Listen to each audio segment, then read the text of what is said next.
Honestly, y'all, I know what people will say. This is your boss. You should care what your boss thinks. I don't care what they tell the assistant principal or the principal, because I honestly wish the job would fire me. I wish somebody would do something to me when I'm just trying to do the best I can for the students, for real. And it's like the things that these teachers are doing is making me so angry, especially not alerting me in writing about a known allergy. Like, you should hand me paperwork and say, hey, here is the file, easily accessible on the children, about what they can eat and what they can't eat for every single student, not just until there's a problem. And I should be communicated this. I should also be communicated with about lesson plans. I should also be communicated with about assisting kids in small groups. And I'm sorry, I know people are like, oh, I can't get to it. I really don't care, because at the end of the day, I'm helping you. And teachers act like they don't even know I'm coming into the room at a certain time. And they act like, I don't know, Miss R specifically today, she acted like I don't know what time I'm supposed to come into her classroom. And she said, you're going to come into my classroom at 1:05. And you're going to stay here till 1:35. And you're going to sit in a group with these 4 kids, and you're going to teach them more about reading. So then I get to her class at 1:05. And then I don't teach the students any reading. In fact, I get called out of her class by 1:20. And that was by the front office intercom, because a boy ended up acting up and screaming and rolling on the floor. I'm kidding, that's not what he did. But yeah, I wasn't able to reach him. And then yesterday, which was Monday, she was like, if you're going to show up and be 10 minutes late, don't show up at all. When really, I wasn't late. It was just that I knocked on the door and she didn't open the door. And that's what made me late. And then on a day last week, it could have been Tuesday of last August, she got upset because I came into class and I was 28 minutes late. But mind you, it was the 4th day of school. And I was more trying to say, okay, I'm trying to be on my schedule. I know I only got 2 minutes, but I am remembering your class and I'll try to be earlier next time, type of thing. And she's like, no. And then on Monday, I told her, hey, I know the teacher who class I have to go to, Miss Karen Rex, and Miss Karen Rex is going to understand if I'm late to her class, and I can't hang with your students for an extra 10 minutes because I was late. And she's like, no, get out of my room.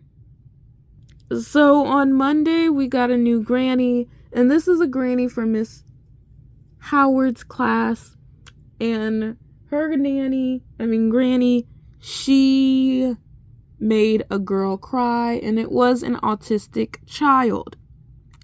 And again, I don't know which child is autistic. I just learned this today, on Tuesday, that the child was autistic. I knew she had a developmental delay, but I didn't know what her disorder, disability was called. So yeah, Monday, the kid was trying to do tracing, and you had to trace 3 times with a different color. So trace with red, trace with yellow, trace with blue, and then we'll look at your work and make sure you traced your letters 3 times, just to make sure you know how to write letters. So I never really talk about her class because she is one of my favorite teachers. However, Miss Howard is tough on these kids. She's like, I don't care if you 5, you gotta act like you turning 16.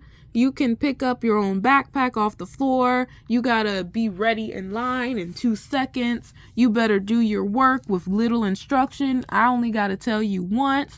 Do not be laughing. Do not be playing too much. And do not talk to me about how your day was, because I don't know what that means and I don't care. All I do is teach you letters and numbers. She is very much like that. And the thing is, these teachers, they try to have discussions with their students in a controlled environment. For example, when I was looking at Miss Karen Rex's class this morning, she did a story time. And then she tried to ask kids questions as she went through the story. And it's like, you gotta create a good classroom environment where kids feel like talking. And this whole, let's raise your hand before you speak, don't blurt out, that's also, to me, making kids less want to talk. But I understand this is like an old school rule, but I just feel like kids should have a way to speak without raising their hand. So you can say, find a partner, have a discussion, write it on your paper. And then after that, you can say, raise your hand. But there has to be like a free speak in place and then like a controlled when you can speak. Because if you say, oh, only raise your hand, everyone be quiet, I just feel like kids are only going to hear be quiet, and they're not going to want to speak up in class. And there's one child who's like happy to speak, but that's just one child. And I see that with every class. Even when I was in school, it was always one child. And speaking of which, this one child who raises his hand all the time in Karen Rex's class, his mom came to check him out early, but she didn't realize there was a cutoff time to check out your child early. You have to check out your child by 1:30 p.m. And she wanted to check him out at like 1:40. And they're like, no, the checkout time is 1:30. And you cannot check him out till 2:10. And she's like, I have to go to the car rider line and all of this. And I let her know, hey, I understand your situation and I'm the assistant to like the kids. And since I also hang out at the car rider line, I'll walk the kindergartners in line and you can meet your child at the car rider line. And I wanted to walk him to her car, but I wasn't able to because there was another kid who needed to be walked out to the front to his car. And I tried to tell someone, hey, can you walk this kid to his mom? And that person was like, no.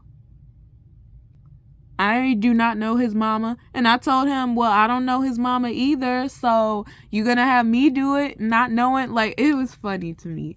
But anyway, I ended up seeing Miss Harrington, and she was like, yeah, his mom is in the front office. And then I gave the kid to the mom. But the point is, I was told later on, like not even later, like 2 seconds later, I go to the car rider line and the principal is like, the front door was opened by me and I let in a woman into the school. And I'm like, I never opened no door for a parent. I was talking to a parent of an autistic child outside.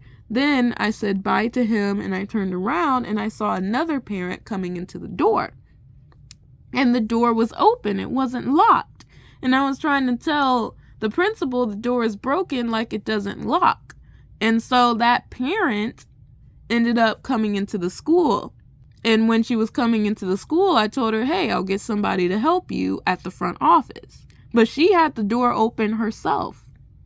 And I don't just use my badge and unlock the door for people. She already had the door open, and I'm like, how can you do that without a key code?